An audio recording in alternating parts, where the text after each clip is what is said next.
And welcome back to Let's Talk Movies. I'm Brad. I'm a girl.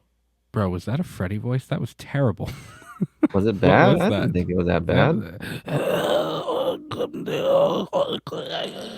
What's going on, everybody? Welcome back to Let's Talk Movies. I'm Brad. I'm a gal. This is our horror highlight series. We're kind of wrapping up the Elm Street portion of this with one of my absolute favorite movies of all time. When I think back to the beginning of my horror physical media collection, when I think back to, God bless you, when I think back to like some of the horror films that made me love this genre, Freddy vs. Jason is up there in maybe the top 5 of movies of horror films that had a really big impact on me. It's one of the movies that made me want to go back. Of course, I watched, again, this was before streaming, for all that stuff, and you know, I watched the Elm Streets and the Friday the 13th out of order. I saw the original Elm Street first, then I saw Freddy vs. Jason. Well, no, I may have seen Jason Takes Manhattan Part 4. Like I watched them all out of order. I don't remember which ones I saw first, but I remember watching the opening credits sequence in Freddy vs. Jason when Freddy's kind of recap, and it was just like this world was unlocking for me, and I wanted to explore it. And it made me want to go back and watch the rest of the Elm Streets and the Fridays. So Freddy vs. Jason holds a really, really special place in my holes in my hearts. In all So my holes. Yeah, it I'd agree does. too. Freddy vs. Jason is probably one of the films that I saw as a kid, and it was one of those films that actually made it through. My strictly zero horror films Yeah. because I was deathly frightened of it. But yeah, I mean, it passed, and I that was one of the films I watched when I was a kid, and I thoroughly enjoyed it, at least back Yeah. then. And this movie holds, primarily nostalgic nostalgia to me, Hmm. and by all means, I could watch this movie over and over again because it's not only is it like a scary movie, but it's just as much like an action and a crossover and just an all Oh around yeah. like fun trip for Yeah. anyone who wants to get a glimpse of Freddy and Jason. Right, and that's part of like the fun of it. I think is like, yes, it's a nostalgic movie for me because I wasn't old enough to experience the original franchises when they were releasing, like as they came out. So this was kind of like the moment for me where like I was old enough to, obviously I was too young to see it in theaters, but I started getting into my horror journey began like 2006 2007, somewhere in there. Hmm. And I, like I was in middle school, I was starting to get into that stuff, and like I said, Freddy versus Jason was just one of those films that unlocked the key for me. And I owe a lot to this movie. When I rewatched it last week before we filmed this episode, like I just I Brad, you're muted. Now that's a bitch! dog, this was hard. Like I really struggled with this because I maybe cheated a little bit, and you'll see what I'm talking about in a minute. But like there's so many things about Freddy versus Jason that I adore, and as I said, it's an all-time favorite. So The like last thing I ever it, wanted to hear was something I adore with not Freddy. yeah, like not necessarily in quality, but pure nostalgia and awesomeness. So I kind of cheated maybe a little bit with I it was hard to pick a singular moment. I don't know. We'll get there. We'll get there. Okay. So, again, this is our top 3 moments, not in any particular order. Mine are just kind of in the order of the events of the film. Miguel, what was your first of your 3 favorite moments from Freddy versus Jason? Jason, Jason, mother is talking to you. You forgot to hello. eat your Well, I think that was pancakes. honestly my first favorite moment was uh Jason's dream, Yeah. because I think when we start off the back, like it was interesting to see how they were going to be connected and whatnot, or Hmm. how they were going to get connected, and Right. we got that almost like right off the back with Freddy talking about his, master plan to like get back to the Yeah. kids of Elm Street, and he just chose Jason because I think this is taken part of like him in hell, right? Like this is like after Yeah. Jason went to hell. Yeah. So essentially, in the timeline, we have Freddy's Dead, which is just a cinematic masterpiece. It's an untouchable film. It really is. Um, and then we have Jason Goes to Hell, which is equally a cinematic masterpiece. Just one of the greatest motion pictures of all time. And at the end of Jason Goes to Hell, the hockey mask is on the edge of the lake, and it's like the nice calm music is playing. Jason's finally been defeated. And at the end of Jason Goes to Hell, Freddy's glove, like Freddy reaches up like out of the hell and like grabs the mask and pulls it down and laughs. And they teased that and then did absolutely nothing for a really long time. And so that's why this film was so anticipated and it was so exciting to be able to to finally see these two face off. So yeah, Yeah. this was, we needed that little bit of like exposition at the beginning of the film for this to make sense, Yeah, no, I agree. And it was one of those scenes in this film where like we see Jason just back at it again and going after this, your typical, hooking up a couple. And when it gets to Jason's kill, like you think it's just like going to be another, rampage for Jason to go through. But little did we know that we were finally in like a Jason dream. And I thought Yeah. that was one of those moments where like it was so cool to see Jason in a dream being a victim just as much as everyone else to Freddy. Yeah. But in the grand scheme of things, it was out of manipulations, and also we got like the cameo of Jason's mom. Pamela. You gotta help Yeah. me out with the name right there, dude. Pamela Pamela. Reese. There you go. Sorry, don't ring me out. And I think it wasn't. Fucking I freak think. fan. Yeah, right. I think.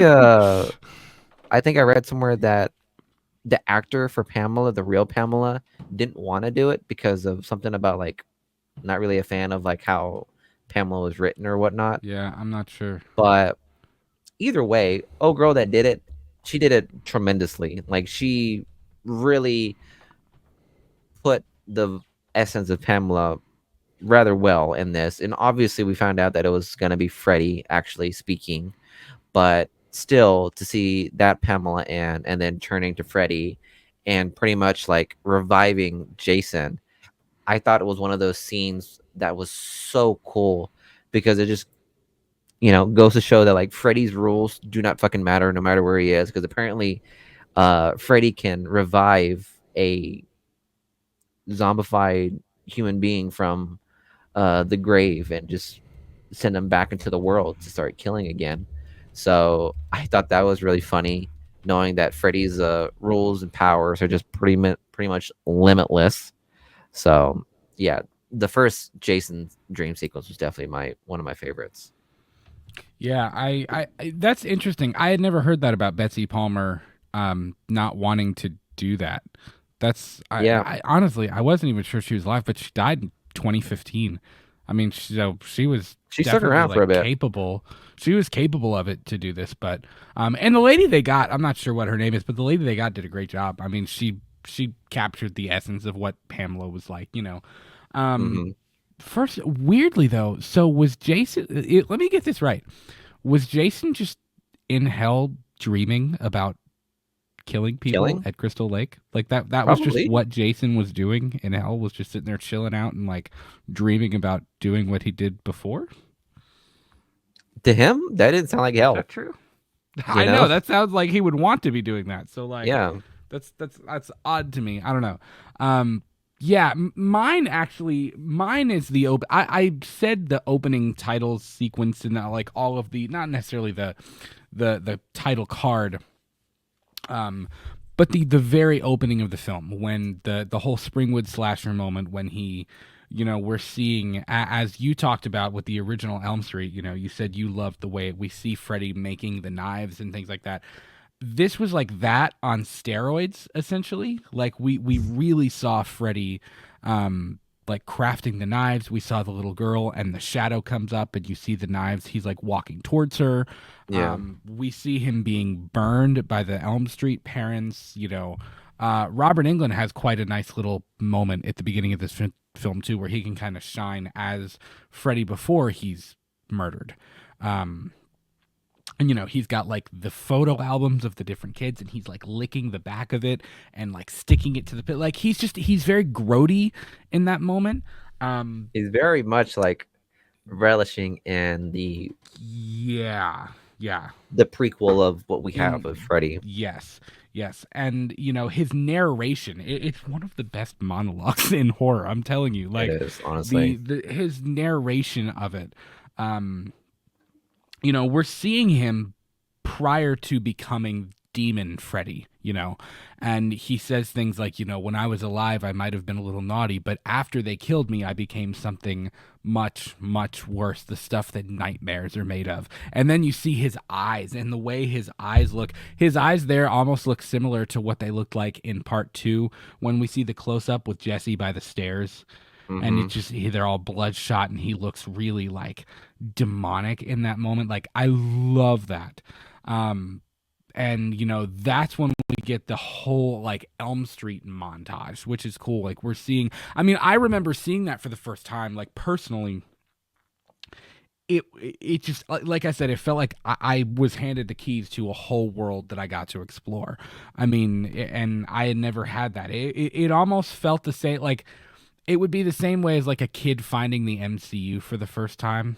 Like, that was what that seems like kind of an absurd comparison, but like that's kind of what it felt like to me. Is like, I want to go back and see all these stories. Like, I'm seeing all of these crazy things happen, in this montage, and like, I want to see what that was about. Like, when did that happen? How did that come to be? How did that scene happen?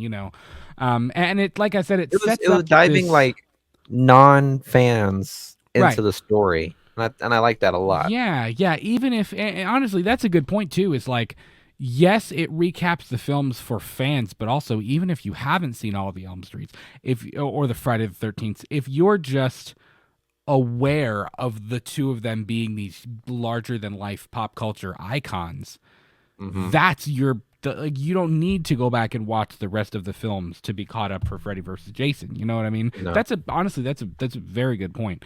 But it just nicely sets up the whole premise of what he's doing, using Jason to make people remember Freddy so that he can get his powers back and come back.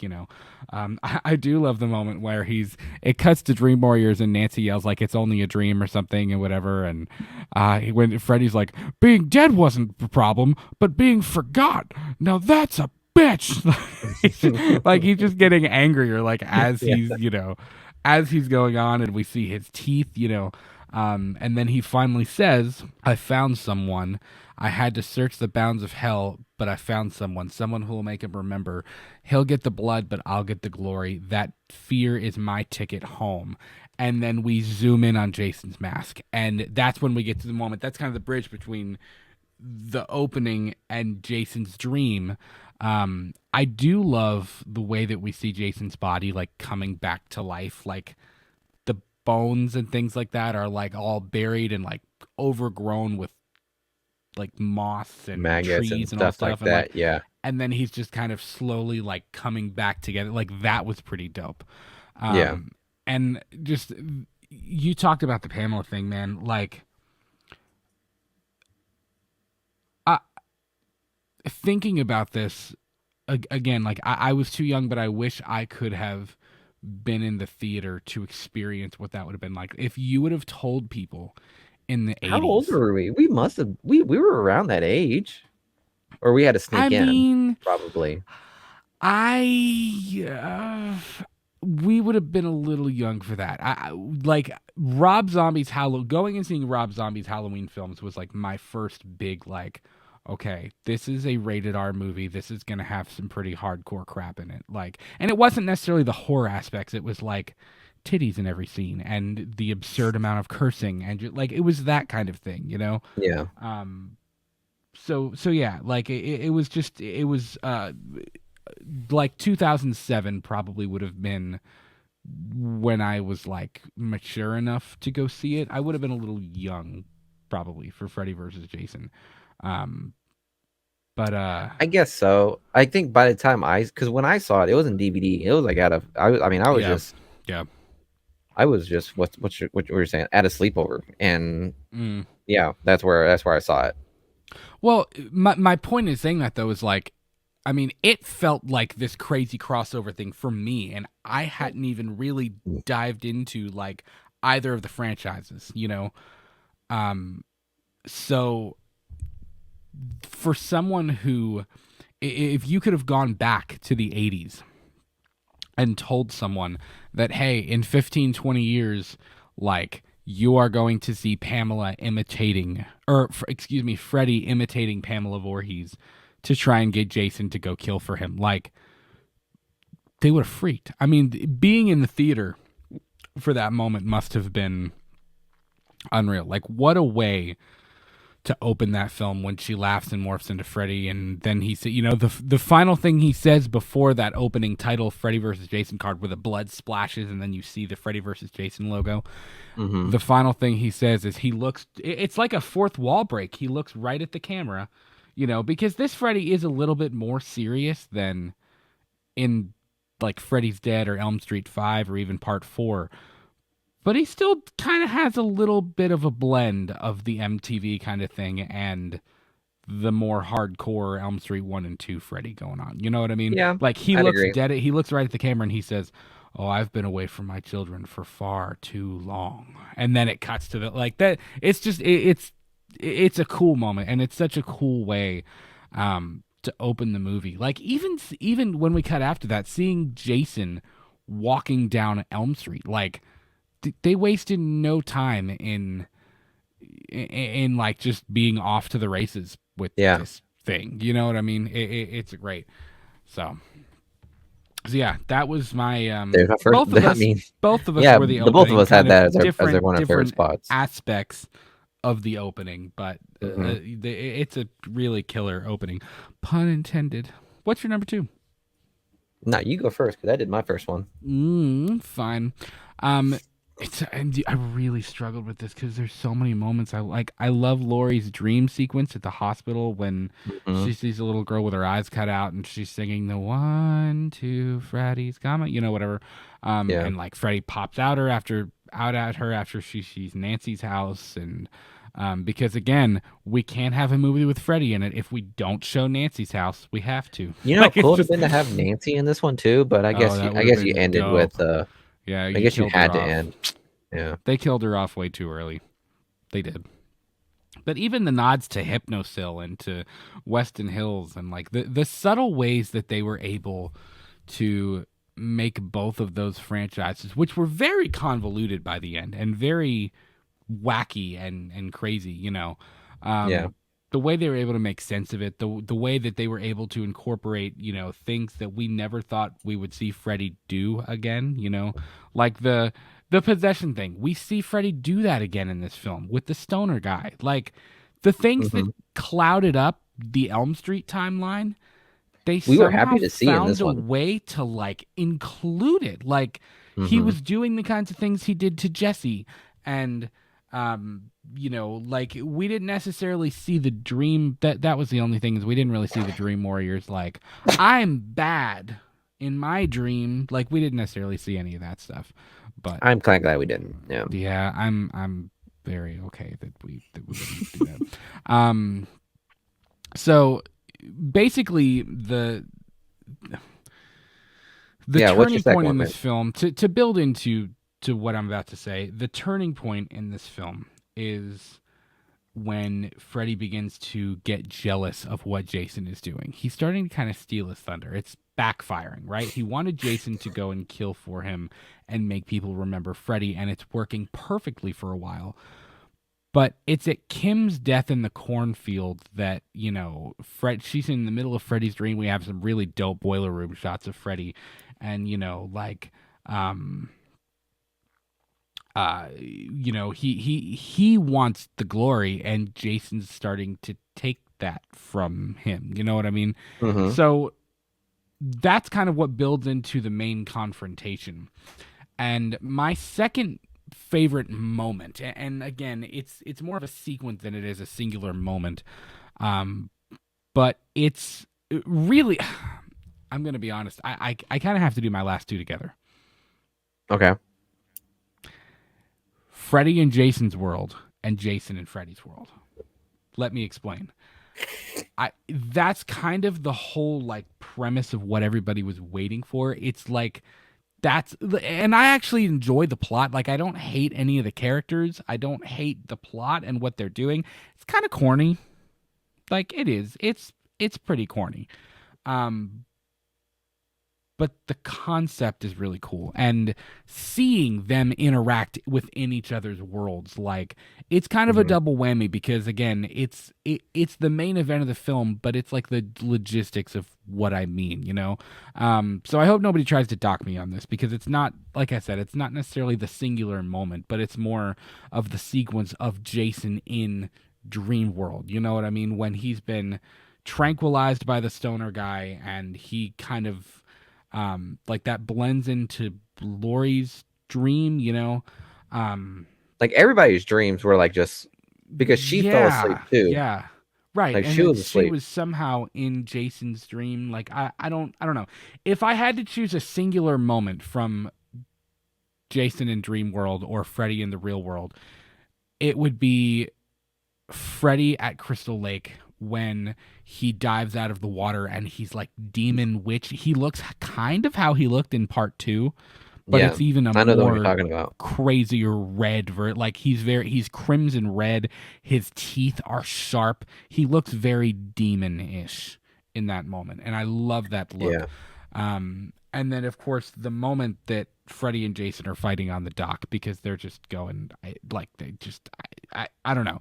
But when Jason is in Dream World, you know, we're seeing like this is new. I mean, this is new to Jason. He's never experienced He's like a little being baby in a dream. in this Yeah, entire film. like it's almost like when they're fighting in Dreamland, he doesn't even like understand what's happening, and Freddy's being a douche. Like he's just screwing with him just to screw with him. You know what I mean? Like, you know, Yeah. he's beating him up and he's doing all this stuff, and he's like, "Why won't you die?" You know, and like I love the moment. It's little things like Jason finally gets a hold of Freddy, and he puts the machete to his like his neck and bends Freddy down, and Freddy's like, "Ooh, scary!" And then he like bursts away. You know what I mean? Because like he can teleport and stuff because he's in Dream World. He can do whatever he wants, Yeah. and he beats up on Jason for a while, and it's when the water starts to pour down and he realizes Jason is scared of it. You know what I mean?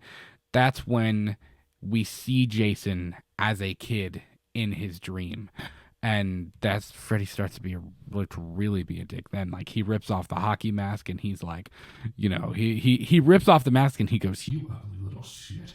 And like stuff like that. And he goes, "Now there's a face that only a mother could love," and stuff like that. Like he's being awful to him. Yeah. And in a weird kind of way, you almost sympathize with Jason. I mean, I did Movie? throughout this entire film, if I'm being Like, completely honest. It's weird because it's like you shouldn't, because Jason's equally as bad as Freddy, but like you kind of do, you know. Well, I mean, if you think about it, I mean, Jason is just being manipulated by Pamela. Mm-hmm. Just continually being He is pushed to do things by his mother. I mean, that's Yeah. you know, if anything, he's Yeah. a victim. Yeah. Just a victim of And- a victim of a victim. Right. So, you know, essentially that is my number 2. Is Jason in Freddy's world, the whole dream sequence when. And then we do the weird thing where Laurie kind of a weird thing, in the same way that Kristen could bring other people into her dream. I know Jason didn't bring her into his dream, but she somehow was able to enter Jason's dream to try and help him, because they know that they're going to need Jason to fight Freddy once they bring him Yeah. out. So, you know, but of course that even kind of backfires and Freddy ends up turning on her, which is when we get the Demon Freddy thing. I will say, dude, I wanted to ask you this. Did you notice, like, in some of the other Elm Street films, they shied away from the fact that Freddy is a straight pedophile? In this that one, he's they very pushed it. sexual. Dude, they like leaned into the fact that he's like weirdly sexual in this movie. Yeah. Like he's got some zingers, man. Like when she's on the couch and he comes up to her and he goes to kiss her and he's like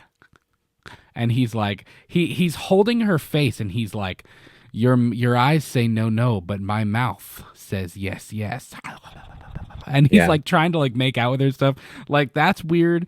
The moment when what I opened the show with, like it's one of my favorite moments because it leads into like when they go through the portal and then they bring him into the real world. But when he's on top of her, when they're fighting Jason after he wakes up in Crystal Lake after the van thing, he says, "I should warn you, princess, the first time tends to get a little messy." And then he leans in and he says, "Welcome to my world, bitch." And he's like riding up her dress with the glove and like reaching down there. Like he's being real rapey in that scene. You know what I mean? Like they No, he definitely is. really leaned into it in this movie. Yeah. Like, and going back and what I guess I've always realized that, but like going back and watching it this last time, I was like, wow, they really made him out to be a freak. You know? I think it's because they really wanted him to be like, they really want to show the worst part of Freddy, I think. Yeah. And considering what we got prior, like I think this is one of those things where like they just really wanted to like peek into like the typical tropes that everybody was like kind of into with like Freddy, right? Which is kind of fucked if you ask me. But well, they needed to make him the bad guy though. Like, yes, he was already bad guy, but like they needed to show narrative like the he was the sexual bad side guy of Freddy to make you like hate him. Like we needed to see Freddy as being more sinister and diabolical in this movie. You know what I mean? Because if we wouldn't have it, like you wouldn't have been rooting for either one of them in the end. You know what I mean? Like, yes, Jason was trying to kill them, but they still needed Jason to stay alive in order to fight Freddy once Laurie brings him out of the dream. So like it's kind of a catch-22, but so Jason and Freddy's Dream, that's my number 2 essentially. And your number 3, I guess. Whole sequence. Well, not quite. We'll get there. We'll get there. So, what was your number 2? It was a kill actually, and I think it was let me think. What's his name? Trey, his death. Because I think that death kind of stuck with me the most as a kid. Was a good one. Because seeing that as a child scarred you for life. Like, so obviously we have Jason with his sneaking into the house. He was the Trey. Whenever Jason bends the bed backwards. Okay. I didn't remember his name. I thought you meant what's his name? The kid that was with I see who you Mark. That's who I thought you meant. I forget their names. Mark. I thought you meant Mark. Dude, Mark's death almost made my list. When Freddy burns his back and stuff. Yeah. That almost made my list, but it didn't. So go on. That's who I thought you were a pretty good one. About. No. And honestly, I had like 2 other deaths that were like better than that, honestly.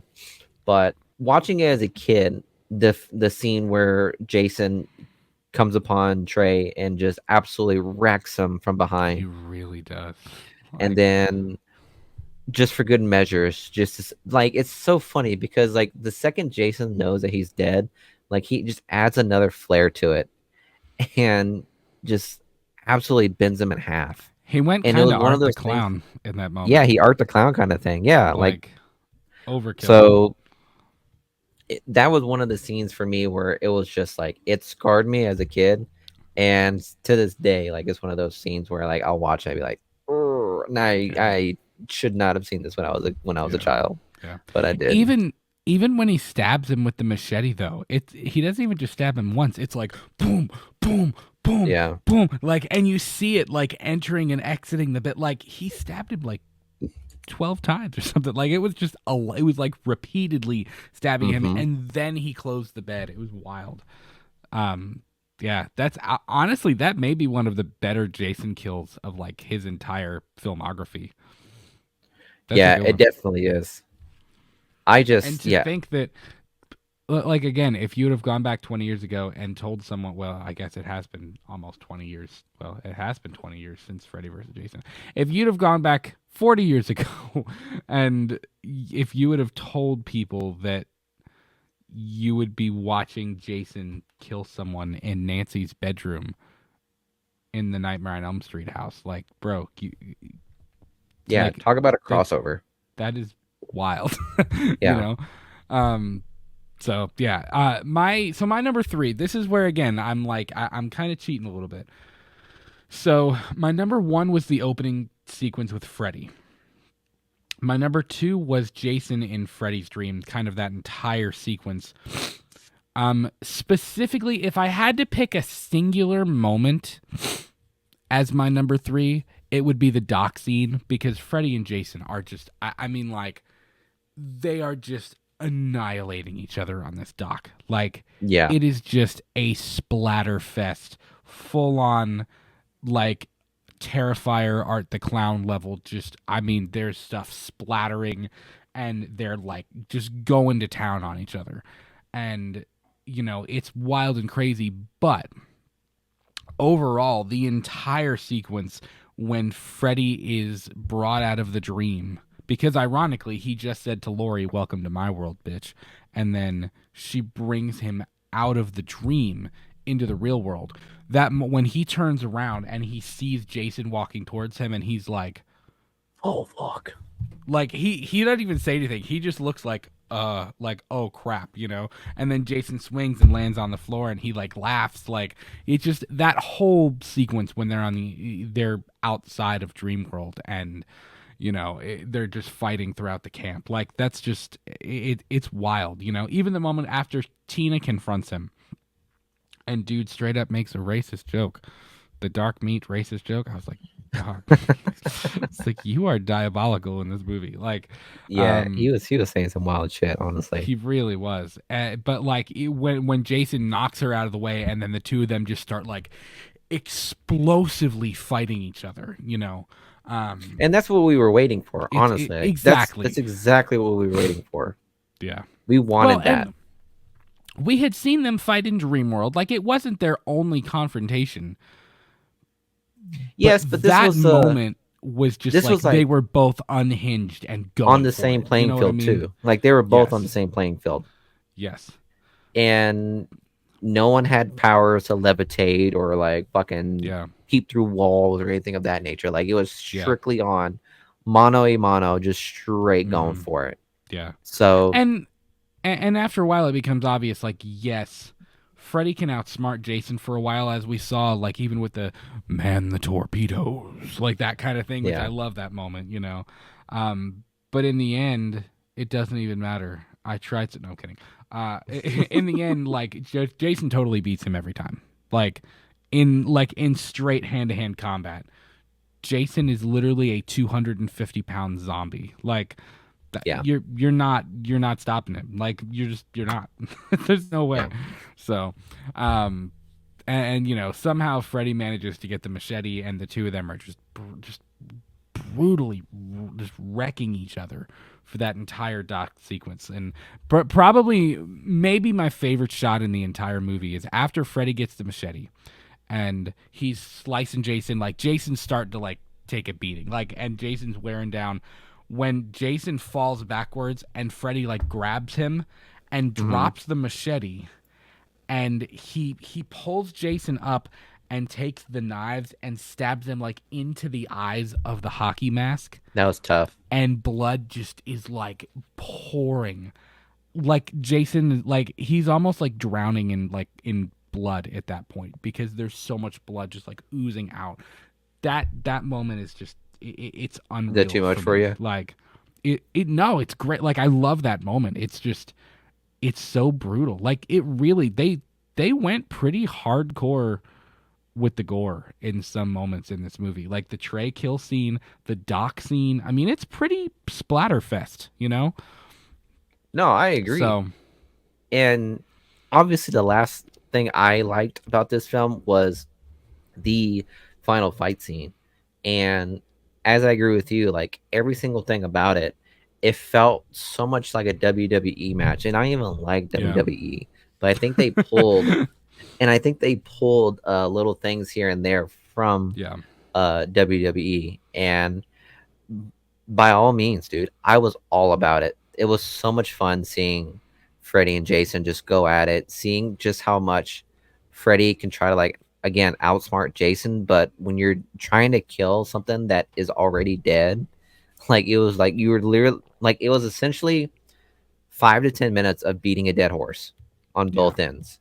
Yeah. Like no one was getting anywhere with these kills, with these slashes and hits and whatnot. Right. So Yeah, it was wild, and like Freddy's arm gets cut off, like it was so crazy, and then Jason ends up stabbing him with his arm, like with the yeah, glove. Like Freddy gets stabbed, like his own glove is sticking out of him. Like it's just what a wild fight sequence. I mean, you have to admit, like they delivered on the Freddy versus Jason aspect, because this could have been really terrible, and we could have gotten a one, you know, we could have 9 gotten minute like a fight really scene. cheesy bullshit Yeah, like like the same film. kind of thing that people complained about with Halloween Ends, and I'm not saying Halloween Ends was bad. Go watch videos on our channel. I enjoyed Halloween Ends, but I know a lot of people were disappointed that Laurie and Michael didn't have more than like a 10-minute fight scene at the end, because that was really all they had. Like Yeah, to just actually like, and I mean, let's be real, they went at it for that 10 minutes. I mean, like they were going toe to toe in that moment, but like we actually got quite a few different confrontations between Freddy and Jason in this movie. Plus, they we each did. had their own, like they each got to go do their own thing too. I mean, it's a really great as far as crossover movies go. Freddy versus Jason is way up there on the list.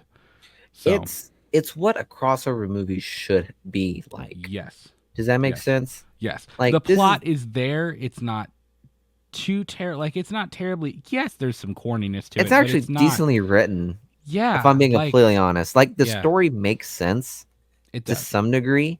It follows a narrative. It follows the franchise in some degrees, Yeah. and it didn't really hark on legacy, but it definitely used some legacy things to Mhm. push the story, and Yeah. I had a good time. Yeah. Well, You and know, I have to again, I have to give Ronnie you and everybody else props for this, because A Nightmare on Elm Street and Friday the 13th were very convoluted in the end. Like, I mean, we've talked about it throughout our horror highlights series. Like, it felt like they rewrote the rules to Elm Street in every single movie. mm-hmm. Friday the 13th was just like who even knows? I mean, especially after I know Jason X was kind of its own. Jason X isn't even.